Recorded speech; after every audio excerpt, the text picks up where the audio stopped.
आज हम जा रहे हैं शांतनु बिहारी जी के दर्शन करने।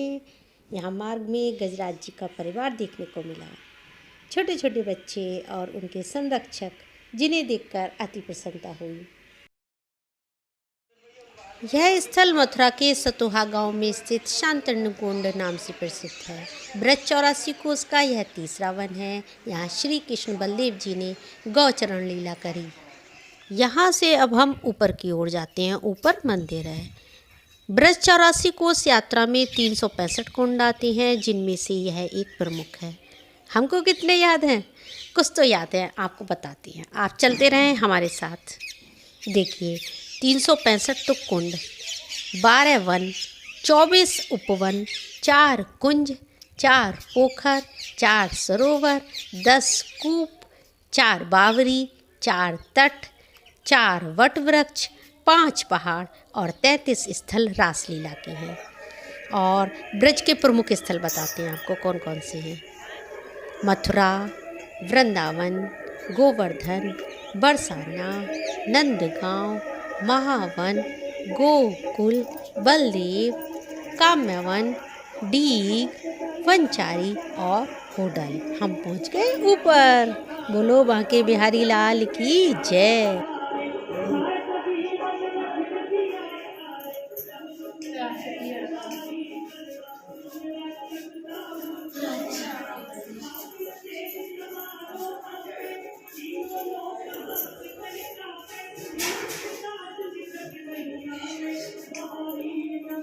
यहाँ हमें महाराज जी दिखाई दे रहे हैं। पूछते हैं इनसे इस स्थल की महिमा के बारे में। जय श्याम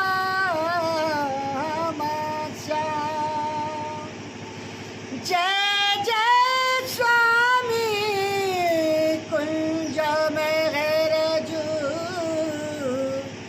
जय जय श्री राधे हरिदास। शांतनु बिहारी जी यहाँ की बड़ी अनोखी लीला है। यहाँ पे स्वयं शांतनु राजा ने आकर के 60,000 वर्ष घोर तप किया और श्री यमुना महारानी और गंगा महारानी से उन्होंने विवाह किया।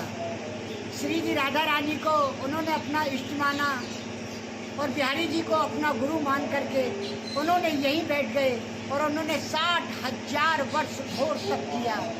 उस तप को देखने के बाद, उस तपस्या को करने के बाद स्वयं चतुर्भुजी भगवान ने आकर के शांतनु राजा को दर्शन दिए और उनसे कहा कि हे शांतनु, तेरी क्या इच्छा है रे? तो उनसे कहा, तो शांतनु ने कहा, हे प्रभु, आपकी कृपा से मेरे पास सब कुछ आपका दिया हुआ है, लेकिन है नहीं तो एक संतान नहीं।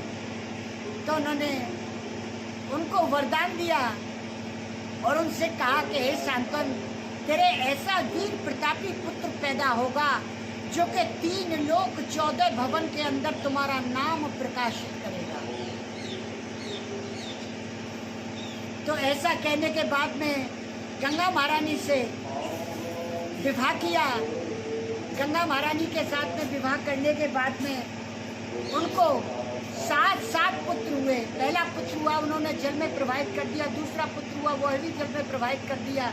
ऐसे ही उनके 7 पुत्र हुए और 7 ही पुत्र उन्होंने जल में प्रवाहित कर दिए।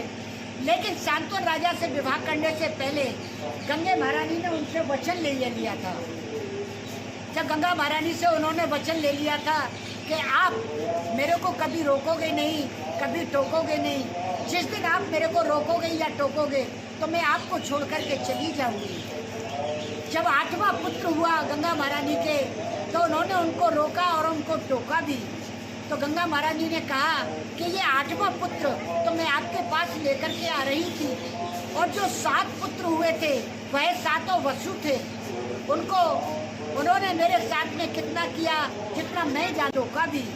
तो गंगा महारानी ने कहा कि ये 8वां पुत्र तो मैं आपके पास लेकर के आ रही थी, और जो 7 पुत्र हुए थे वह 7 वसु थे। उन्होंने मेरे साथ में कितना किया जितना मैं जानती हूँ। उन्होंने मेरी खातिर अपना जप तप हवन जो कुछ भी किया वो मेरे कारण किया, जो कि मुझे पृथ्वी लोक तक लेकर के आए। तो क्या उनका उद्धार करने का मेरा कर्तव्य नहीं बनता था? इसीलिए मैंने उन 7 वसुओं का मैंने उद्धार किया। जो 8वां पुत्र हुआ उसको आपको देने के लिए आ रही थी, लेकिन आपने मेरे को रोका और आपने मेरे को टोका, इसलिए मैं आपको छोड़ करके जा रही हूँ। तो पहला उनका नाम पड़ा गंगा पुत्र। उनका पहला नाम पड़ा गंगा पुत्र। जब ब्राह्मणों और साधुओं से उनका नाम उच्चारण करवाया गया तो दूसरा उनका नाम पड़ा देवव्रत। जब उन्होंने भीष्म प्रतिज्ञा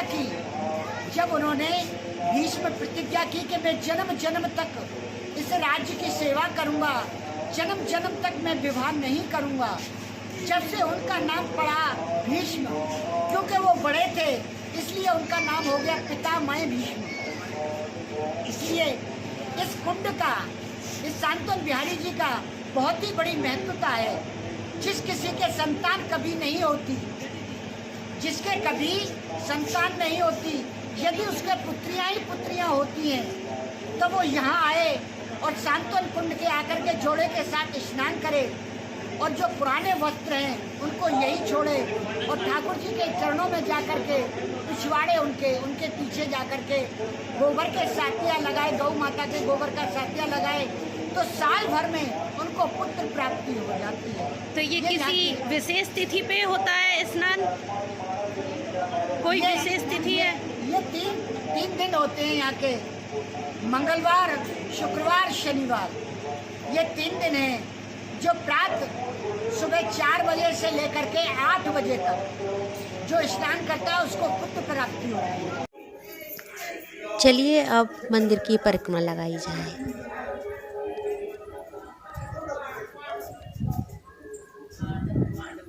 यहाँ देखिए उल्टे साथिये बनाए गए हैं मनोकामना पूर्ति के लिए।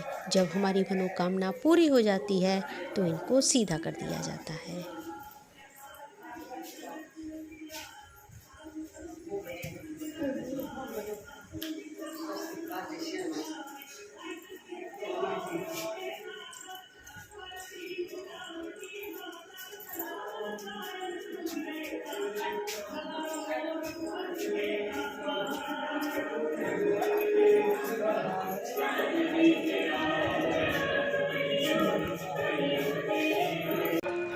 अब हम नीचे की ओर जाने लगे हैं। तेज धूप से बहुत पैर जल रहे हैं। देखिए कितना सुंदर दृश्य, कितना मनोहर।